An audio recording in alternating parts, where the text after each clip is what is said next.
નમસ્કાર મિત્રો, આ વખતે શ્રાવણ મહિનો વિશેષ બની રહેવાનો છે, કારણ કે ઘણા વર્ષો પછી આવો સંયોગ આ શ્રાવણ મહિને જોવા મળ્યો છે. શ્રાવણ મહિનામાં 5 સોમવાર આવવાના છે. 5મી ઓગસ્ટથી શ્રાવણ મહિનો શરૂ થવાનો છે અને 5 સોમવાર સાથે તેમાં ઘણી બધી વિશેષતાઓમાં સોમવારની વિશેષતા છે.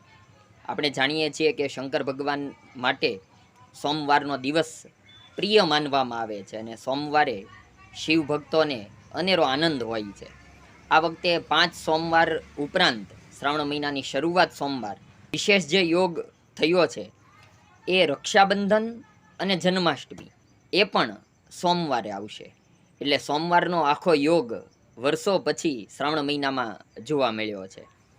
5મી ઓગસ્ટને સોમવારે શ્રાવણ મહિનો શરૂ થશે. ત્યાર પછી 19મી ઓગસ્ટ અને તે દિવસે સોમવારે રક્ષાબંધન છે, એટલે પૂનમ છે. પછી 26મી ઓગસ્ટે તો એ દિવસે જન્માષ્ટમી છે. આમ સોમવાર અને આ શ્રાવણ મહિનાનો અદ્ભુત યોગ છે. ઓમ નમઃ શિવાય.